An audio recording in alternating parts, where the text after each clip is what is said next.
Hi guys, நம்ம த memory ஆயிடுச்சு நட்டு ஷிப்பில் எபிசோட் 127 தான் பார்க்க போகிறோம். வாங்க வீடியோக்குள்ள போயிடலாம்.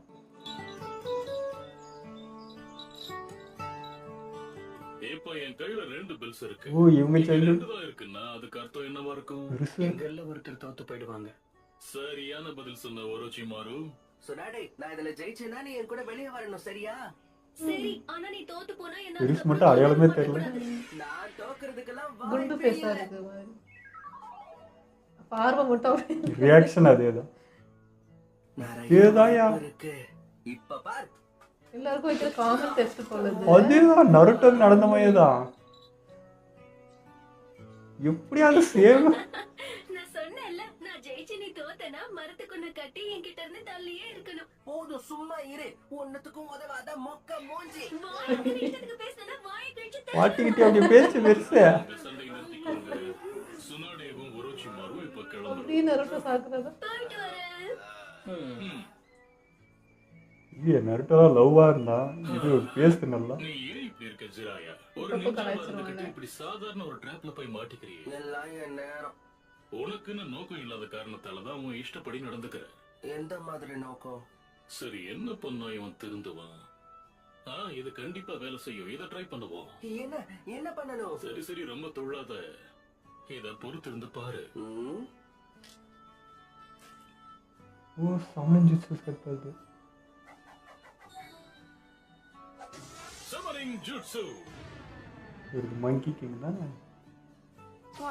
பிரமாதம். இதுதான் சமனிங் ஜுட்சு. இது ரொம்ப சிம்பிளானது. ஒரு அனிமல் கூட உன் ரத்தத்தோட ஒரு ஒப்பந்தம் போட்டுக்கிட்டு டிரான்ஸ்போர்டேஷன் டெக்னிக்கை பயன்படுத்தி உனக்கு எப்ப தோணுதோ அப்ப வர வச்சுக்கலாம். எனக்கும் அது கூட ஒரு ஒப்பந்தம் போட்டுக்கணும். அது இப்பவே பண்ணணும். இல்ல, இது மட்டும் முடியாது. எப்படி ஒவ்வொருத்தருக்கும் ஒரு விதி இருக்குமோ அதே போலதான் இதுவும். ஒவ்வொருத்தருக்கும் விதிப்படி ஒரு அனிமல் நிர்ணயிக்கப்பட்டிருக்கும். அப்போ எனக்கு எந்த அனிமல் நிர்ணயிக்கப்பட்டிருக்கு? நீ ஒப்பந்தம் போடுறது இதெல்லாம் நல்லா இருந்திருக்குல்ல, பெருசு கரெக்டா இருக்கும். சரியா சயின்ஸ் செய்யவும் கத்துக்கணும், புரியுதா? நான் கேக்குறதுக்கு பதில் சொல்லாம மறுபடியும் ட்ரைனிங் தான் சொல்றீங்க. எல்லா பிரச்சனைக்கான பதிலும் உனக்கு உன் ட்ரைனிங்ல தான் கிடைக்கும், புரியுதா? தான் அவசரப்படு. என்னன்னு தெரிஞ்சிருச்சு. அந்த நாள்ல இருந்து அவன் ட்ரைனிங் ரொம்ப சீரியஸா எடுத்துக்க ஆரம்பிச்சான். இருந்தாலும் என் சக்கராவை நான் ஒருங்கிணைக்கணும். சயின்ஸ் எல்லாம் செய்ய கத்துக்கணும். நான் டிரான்ஸ்போர்டேஷன் ஜூட்ஸை எப்படியாச்சும் கத்துக்கணும். இல்லனா என்னால ஒப்பந்தம் போடவே முடியாதா? ஆமா, நான் ஏன் தேவையே இல்லாம இவ்வளவு கஷ்டப்பட்டுக்கிட்டு இருக்கேன்? நருட்டோக்குலாம் இவ்வளவு கஷ்டம் கொடுக்கலையே. அது ஒரோச்சிமாரு மட்டும்தான் உன்ன மாதிரி தப்பா பேசுறவங்க கூட ஃப்ரெண்டா இருப்பாங்களா? பதில் தான் எனக்கு தெரியுமே. நான் ஒரு சிறந்த நிஞ்சாவா மாறிட்டேன்னா சுனாடேவை என் கைக்குள்ள போட்டுப்பேன். இனி என்ன செய்யணும்னு தெரிஞ்சுக்கிட்டதுனால பொறுமையா இருக்க வேண்டிய அவசியம் இல்ல. சின்ன வயசுல வெல்ல முடியுதானா? அவட வயசாகி நரைச்சிச்சு நினைச்சு. நிஞ்சா ஆகிறதுக்கான நோக்கம் என்னங்கறத கண்டுபிடிச்சிட்டானா? சுனாடே மட்டும் கிடையாது, எல்லா பொண்ணுங்களையும் நான் என் கையில போட்டுப்பேன். என் சக்கராவை நான் focus பண்ணணும். சின்ன வயசுல இதே அண்ணா. Boat, dog, bird, monkey, sheep. இரு, நீ ஒப்பந்தம் போடாம டிரான்ஸ்போர்டேஷன் டெக்னிக்கை பயன்படுத்தினா என்ன ஆகும், எது வரும்னு தெரியாது. சரி, பண்ணிடுவோம். ஐயோ, இப்படி வந்ததான் தவளையா இருக்குமோ? ஐயோ,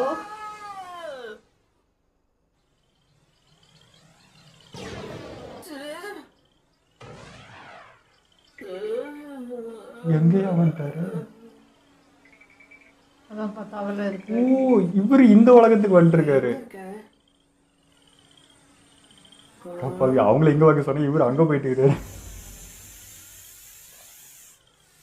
எல்லாம் இங்க இருக்கு. போதும், சண்டையை நிறுத்துங்க. மாஸ்டர் ஜிராயா சண்டை போட வந்துட்டல.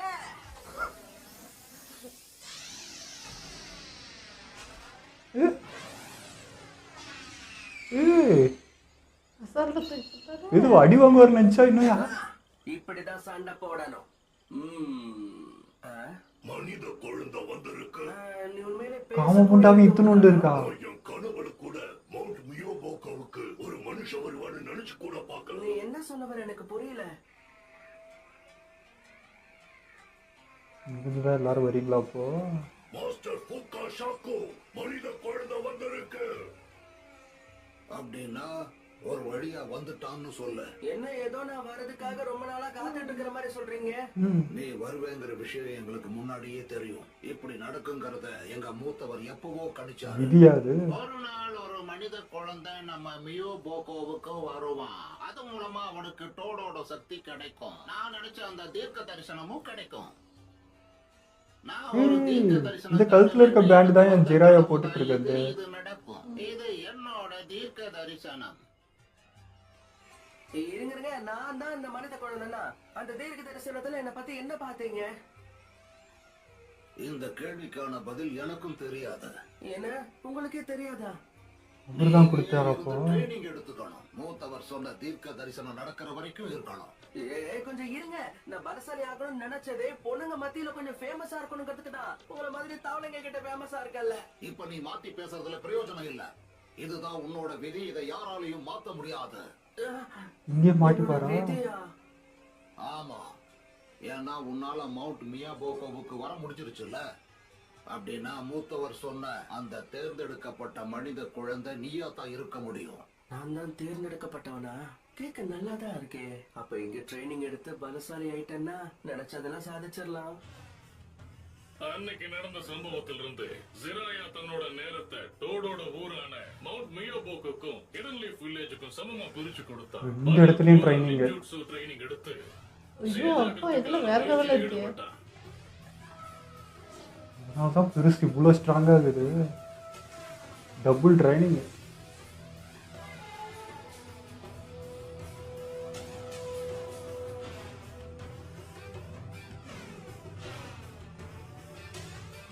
இருந்தாலும் இது அந்த அளவுக்கு சுலபம் இல்லைங்கிறத போக போக அவன் புரிஞ்சுக்கிட்டான்னு தான் சொல்லணும்.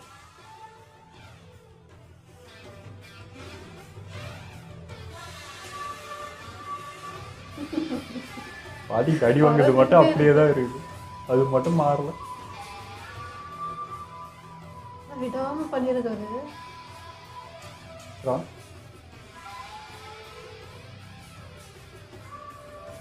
இப்போதான் ஒப்பந்தத்திலே கையெழுத்து போடுது.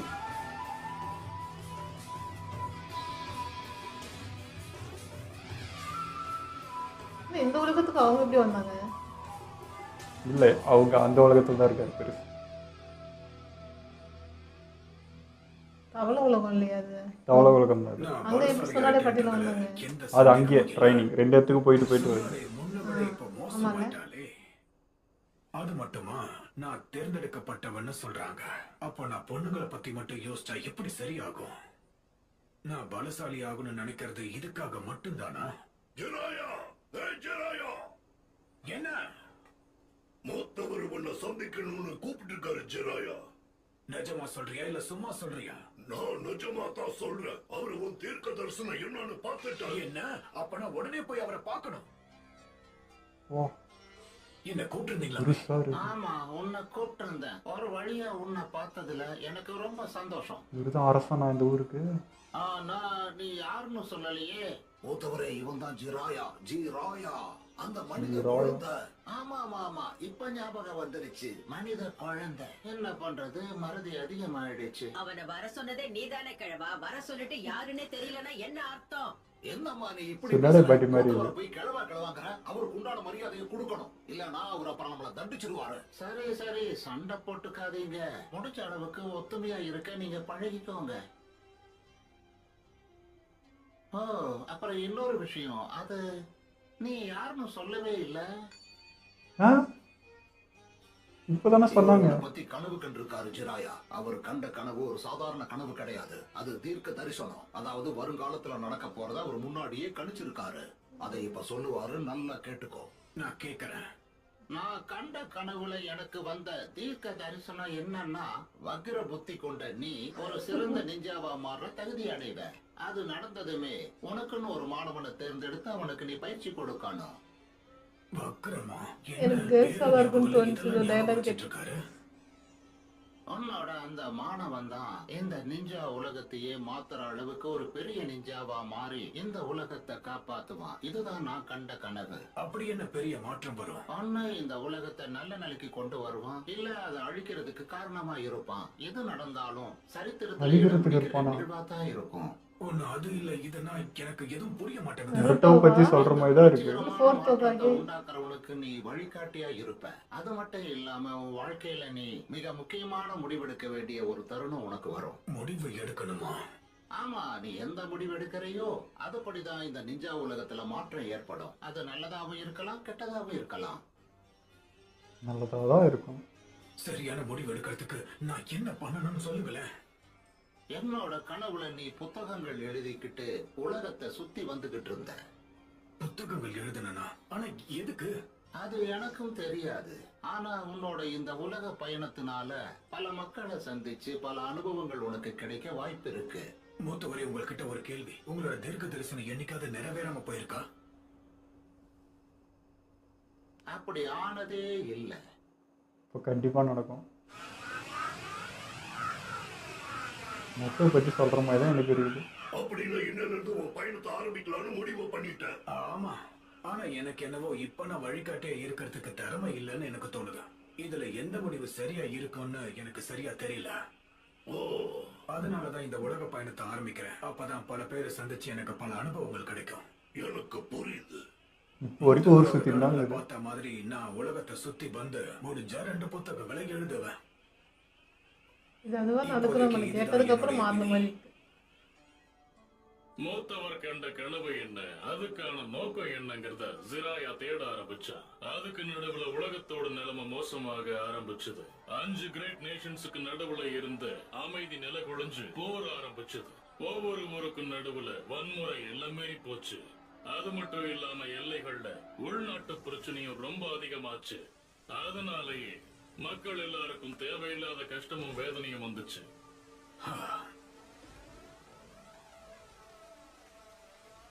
வணக்கம் தம்பி, நீங்க இங்க வந்ததுக்கான நோக்கம் என்ன? என் விதியை தேடி நான் போயிட்டு இருக்கேன். ஓ அப்படியா? நான் உலகம் முழுக்க சுத்தி வருவேன்னு அவரோட கனவுல அவர் பார்த்திருக்காரு. சரி சரி, அனாத செல்லும். இந்தாங்க, இத கொடுங்க. இது மில்க் கேண்டி தான். பப்பட்டா? ஆமா, இது வெறும் பப்பட்டா. விதியை நாம தேடி போக முடியாது. வரும்போது அந்த விதியை ஏத்துக்கணும்னு நீ யார் இப்ப யாரு? சொன்னியே, இந்த வெறும் பப்பட் இது என்கிட்ட சொல்லிச்சு. பெரும் போர் நடக்க போகுது. என்னதான் அமைதி காலத்துல என்னோட திறமைக்கு கொஞ்சம் மதிப்பு இருந்தாலும் போர் காலத்துல என்னோட மதிப்பு இன்னும் பல மடங்கா மாறிடும். அப்படின்னா இவர் ஷினோபி தானா? அழிக்கணும்னு முடிவெடுத்து அந்த பாதையை இவன் தேர்ந்தெடுத்திருக்கான். ஆனா இது பிரச்சனையை பெருசாக்கும். ஏன் எப்ப பாரு எதையாவது எழுதிக்கிட்டே இருக்கா? கொஞ்சம் விளையாடலாமா? ஆமா, என்னதான் எழுதிக்கிட்டு இருக்க? இப்போதைக்கு ஏதோ கிறுக்கிக்கிட்டு இருக்க. யாருக்கு தெரியும், இப்படி கிறுக்கிக்கிட்டு இருக்கிறது கூட காலப்போக்குல ஒரு பெரிய புரட்சியாளனுக்கு வழிகாட்டினதா நினைச்சு என்ன பாராட்டுவாங்கல்ல. நீ புரட்சியாளனோ வழிகாட்டியோ யாரா வேணா இரு, ஆனா இப்ப என்கிட்ட அன்பா பேசு. பேப்பர் கூட பேசுறதை விட உன் கூட பேசுறது நல்லாதான் இருக்கு. என்ன ஏமாத்துறீங்களா? ஏமாத்துறீங்கன்னு தெரிஞ்சதுக்கு அப்புறம் எப்படி பணம் கொடுப்பேன்? சண்டைய நிறுத்துங்க. உங்க சண்டையை நிறுத்த வந்துட்டேன். உங்களுக்கு சண்டை போனா ஏன் கூட போடுங்க. அடச்சா, விதி விளையாடிக்கிட்டு இருக்கோன்னு தோணுது. என் வீட்டுக்கும் நாட்டுக்கும் நல்லது செய்யணுன்றதுக்காக என்னென்னமோ திட்டம் போட்டேன். என் இனத்துக்காக நான் எவ்வளவோ போராடினேன். அப்படின்னா இந்த உலகம் போற போக்க பார்த்து இவனும் கோவப்படுறான் போல இருக்கு. உன் கவலையை போக்குறதுக்கு இத கொஞ்சம் குடி. சொல்ல போனா நானும் உன்ன மாதிரி விதியை தேடி போயிட்டு இருக்கேன். ஆனா பெருசா இது வரைக்கும் எதையும் சாதிக்கல. அதை தேடி உனக்கு என்ன கிடைக்க போகுது? இந்த கிரேட் நேஷன்ஸை சேர்ந்த ஷினோபிஸ எதிர்த்து எங்க ஊருக்காரங்களால ஒன்னும் பண்ண முடியாது. புலம்புறதை தவிர இவனால வேற எதுவும் பண்ண முடியாதுன்னு நினைக்கிறேன். ஓ, எண்ணம் தப்பா இருக்கு. நான் ஒரு டீச்சரா இருக்கேன். அங்க இருக்கிற பசங்களுக்கு எப்படி திருப்பி அடிக்கணும்னு கத்து கொடுத்துட்டு இருக்கேன். அது மூலமா விதியை அவங்களை எதிர்த்தாலும் அவங்களால தாக்கு பிடிக்க முடியும். கல்வினால என்ன கிடைக்க போகுது? இந்த போர் இதனால நின்னுடுமா என்ன? உன்னோட அறிவுரைகளை தூக்கி குப்பையில போடு. இவனும் ஷினோபி தானா? போரை தடுக்க முடியலனாலும் இந்த போர்ல அவங்களை காப்பாத்திக்கிறதுக்கு நல்ல முடிவு எடுக்கிற அறிவையும் ஆற்றலையும் நல்லா கொடுக்க முடியுது. என்ன முடிவு? எதுக்கான முடிவுன்னு தெளிவா சொல்றியா? வாழ்வா சாவாங்கிற நிலைமை வரும்போது எடுக்கிற முடிவை. வாழ்றதுக்கு என்ன பண்ணணும், அதே மாதிரி வாழ என்னெல்லாம் பண்ணலான்னு கத்து கொடுத்துட்டு இருக்க. இது சரி வராது. இந்த உலகத்துக்கு அமைதியை கொண்டு வர அந்த புரட்சியாளனை நான் தேடணும். அவனை தேர்ந்தெடுத்து அவனுக்கு ஒரு வழிகாட்டியாம இருக்கணும். குழந்தையே தேட ஆரம்பிச்சுக்குது. அதனால நம்ம எல்லாரும் ஒன்னா இருந்தா எதையும் சாதிக்க முடியும். ஒருவேளை இவனா இருப்பானோ? ஏய், நான் உங்ககிட்ட கொஞ்சம் பேசணும். உன்ன மாதிரி ஆளுதான் இத்தனை நாளா நான் தேடிக்கிட்டு இருந்தேன். இவரா? நிஜமாவா? ஆமா. இந்த உலகத்துக்கு நீ எப்படி அமைதி கொண்டு வருவன்னு சொல்ல. பெரிய போர் நடந்துட்டு இருக்கிற இந்த நேரத்துல அமைதியை பத்தி பேசி என்ன பிரயோஜனம்? இதெல்லாம் ஒண்ணும் மாறாது. மக்கள் ஒன்னா சேர்ந்து வேலை செஞ்ச நடக்கும்னு சொன்ன. இந்த மக்களோட விதியும் வாழ்க்கையும் மாத்தலாம்னா என்ன பண்ணலாம் சொல்லு. கடவுள் கிட்ட வேண்டிக்கிட்டு நம்பிக்கையோட இருக்கணும். இந்த உலகத்துல இது மட்டும்தான் இவர் இல்லையா பெருசு? இவனாலையும் ஒண்ணும் பண்ண முடியாதுன்னு தெரிஞ்சிருச்சு. ஸ்டூடெண்ட்ஸ் தான் குருவை தெரியும், குரு ஸ்டூடெண்ட்டை தேடுறாரு.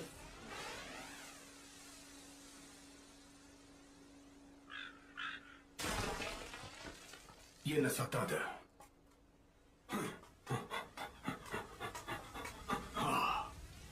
இது ஒரு சாதாரண கிராமமாச்சு. இதுக்காக ஒரு ஷினோபி இதை அழிக்கணும். யாரு அது?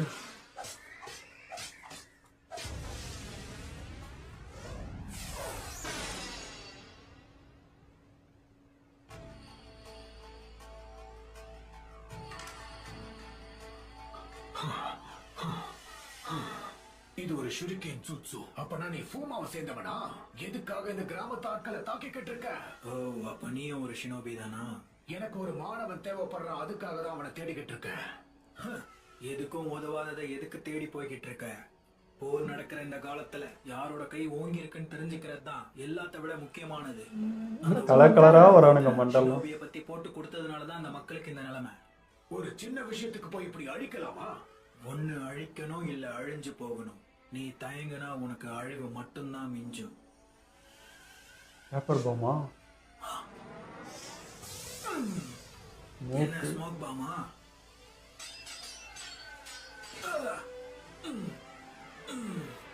நீ தர்மசாலிதான், அதுல சந்தேகமே இல்ல.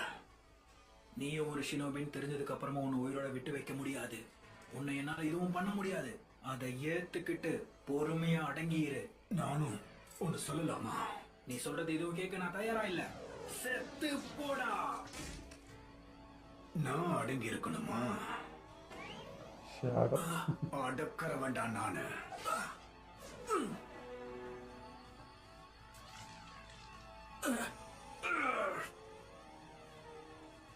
நீ என்ன தோக்கடிச்சாலும் என்ன மாதிரி இன்னொருத்தவன் வருவான்டா. இந்த ஊரை அழிப்பான்டா.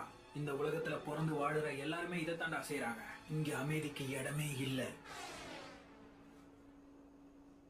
இந்த உலகத்துக்கு அமைதியை கொண்டு வரத்துக்கு ஒரு புரட்சியாளனுக்கு வழிகாட்டியா இருக்கணும்னு தான் மூத்தவர் தீர்க்க தரிசனமா சொன்னாரு. ஆனா இவ்வளவு பயணம் செஞ்சதுக்கு அப்புறமும் அந்த மாணவன் யாரு எங்க இருக்கான்னு கண்டுபிடிக்க முடியல. லீஃப் வில்லேஜ்லயே தான் இருக்கா. எங்கேயோ சுத்த. ஒவ்வொரு ஊருக்கு நடுவுலையும்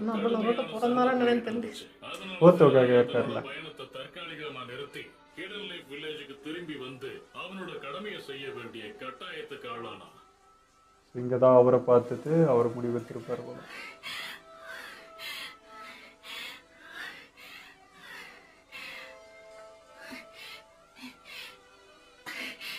சொன்னாடி ஊர்ல இப்படிதான் நடக்கும்.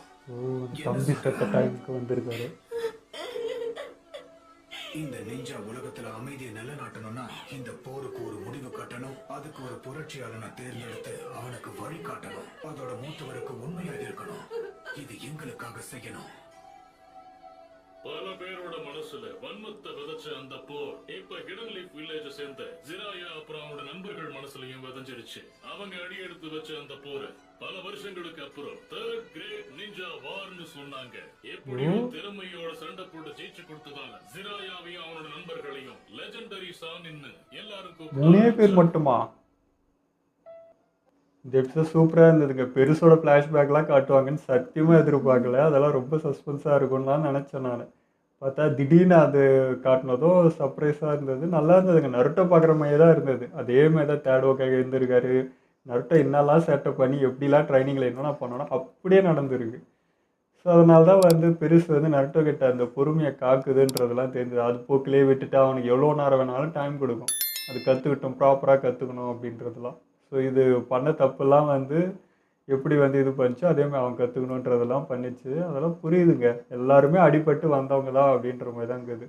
நம்ம கக்காஷி ஃப்ளாஷ்பேக் பார்க்குறப்போ அப்படி தான் இருந்துச்சு, இவரே அப்படி தான். எல்லாருமே பார்த்தீங்கன்னா நொட்டை மாதிரி தான். அதுக்கப்புறம் தான் அப்படி பொறுமை அப்படி வந்திருக்கு. அதெல்லாம் பார்க்க சூப்பராக இருந்துச்சு. ஸோ எனக்கு இப்போது போர்த் வகையை எப்படி இறந்தாருன்றது அது ஒரு பெரிய கொஸ்டின் ஆகுது. ஏன்னா தேர்ட் வகையே கல் மாதிரி இருந்து இப்போ தான் வந்து இறந்தார். அதுக்கப்புறம் தான் போர்த் வகையே. ஸோ அவர் இல்லைன்றதுனால தான் திரும்ப தேர்ட் வகையாகவே பொறுப்பெடுத்து இத்தனை வருஷம் அவரே ட்ராவல் பண்ணி வந்திருக்காரு. வேறு வழியே இல்லை, வேறு யாரும் இல்லைன்றதுனால. ஸோ அவருக்கு என்ன ஆச்சு அப்படின்றது பெரிய கொஸ்டின். ஏன்னா நம்ம வந்து கக்காஷி ஃப்ளாஷ்பேக்கில் பார்த்து அவரெல்லாம் தொடக்கூட முடியாது. அவ்வளோ வேகமான இருக்கிற ஒருத்தர் வந்து எப்படியா அப்படின்றது வந்து பெரிய கொஸ்டின் ஆகுது. இப்போது அவருக்கு என்ன ஆச்சு, அவருக்கு வில்லனாக இருந்தது எவன்டா அவன் அவ்வளோ பெரிய சித்த அப்படின்ற மாதிரி அது ஒரு கொஸ்டின். அதே மாதிரி இப்போ பெருசும் பார்த்தீங்கன்னா இது விதிப்படி போயிருக்கு. பெருசு எப்படி இவ்வளோ ஸ்ட்ராங்காக இருக்குன்னு பார்க்குறப்போ அப்படியே double shift, day and night ஷிஃப்ட்டுன்னு அந்த மாதிரி அந்த பக்கமும் ட்ரைனிங் எடுத்திருக்கு, இந்த பக்கமும் டபுள் ட்ரைனிங் எடுத்திருக்கு. தேடவகையும் ட்ரைனிங், அங்கே அந்த தவக்கலை இதுலேயும் ட்ரைனிங் எடுப்போ அவங்க எட்டே கொடுத்துருக்காங்க. ஸோ டபுள் ட்ரைனிங்கிறதுனால தான் இவ்வளோ ஸ்ட்ராங்கு. அப்படி இதுவாகி போர்த் வகையாகவே உருவாக்கியிருக்காரு. ஸோ இவர் ட்ரெயின் பண்ணி தானே அவர் உருவானார் இன்றைக்கி நருட்டோ அப்படின்றதெல்லாம். ஸோ இவர் எவ்வளோ பவர்ஃபுல்லாக அப்போ இவர் ஒக்காக இருந்தால் எப்படி இருந்திருக்கும். ஆனால் அது பெருசு வந்து அதெல்லாம் இல்லை, எனக்கு வந்து அந்த இதாக வேணும், ஃப்ரீடமாக இருக்கணும், இதுக்குள்ளே நான் அடங்கி இருக்க விரும்பலன்னு சொல்லி பார்ட்டி ஆக்கி விட்டுருச்சு. ஸோ இது எல்லாரோடமே பவர்ஃபுல்லாக இப்போ எனக்கு வந்து பெருசு தான் தெரியுது. அப்படி இருக்க ஒரு பெருசு வந்து இப்போ அக்காசுக்கு நோக்கி போகிறப்போ பார்ட்டி அழுதுன்றது தான் ஒரு மாதிரி இருந்துச்சு. பார்க்கலாம் எப்படி போகுது. ஆனால் இப்போ தொடர்ச்சியாக ஒரு 5 எபிசோடாக பார்த்துருக்குறோம். சஸ்பென்ஸ் மேலே சஸ்பென்ஸு, புது புது ட்விஸ்ட்டு, புதுசாக விஷயங்கள்னு வந்துகிட்டே இருக்குது. எப்பவுமே நம்ம வந்து லீஃப்லன்னா அப்படியே நேராக அது போயிட்டுருக்கோம். அங்கே உள்ள ஒரு ஒரு பார்க் வந்துன்னா அதை நோக்கியே தான் போகும். பட் இது வந்து எல்லாம் மிக்ஸ் பண்ணி அப்படியே கலவையாக வந்துனுக்குது. நிறைய விஷயங்கள் சொல்லிகிட்டே இருக்காங்க. நம்மளுக்கு வந்து சில கொஷின்ஸ்லாம் இருந்துகிட்டே தான் இருக்குது. பட் இது எப்படி இருக்குன்னா அந்த கொஷினுக்கு ஒரு விடை கிடைக்கிற மாதிரி கிடச்சிட்டா அங்கேருந்து ஒரு 100 கொஷினுக்கு ஆன்சர் இப்போ தேடுற மாதிரி முடியுது. ஸோ இப்போ இதுக்கு எதுக்கு ஆன்சர், அப்போ இது என்ன நடந்துச்சு, அது என்ன நடந்துச்சுன்னு அப்படி போகுது. அது ஒரு கொஸ்டினுக்கு ஆன்சர் தெரிஞ்சுட்டா அடுத்து 100 கேள்வி எழுது. ஸோ அந்த மாதிரி இருக்குது. பார்க்கலாங்க. அது ஒரு மாதிரி இந்த ஆர்வத்தை தூண்டி நிற்க வைக்கிற மாதிரியே இருக்குது. ஒரு ஐயோ ஒன்று அநியாயத்துக்கு ஸ்லோவாக எடுத்துன்னு போகிறாங்க, இல்லையா கடகடன்னு மொத்தத்தையும் போட்டு கலவையாக கொடுத்துட்றாங்க. அதுக்குள்ள நம்ம மண்டையை பிச்சுக்கிற மாதிரி இருக்குது. ஓகே, இதோ நம்ம வீடியோ முடிச்சுப்போம். மறக்காமல் லைக் கமெண்ட் ஷேர் பண்ணுங்கள், மறக்காமல் சப்ஸ்கிரைப் பண்ணிடுங்க.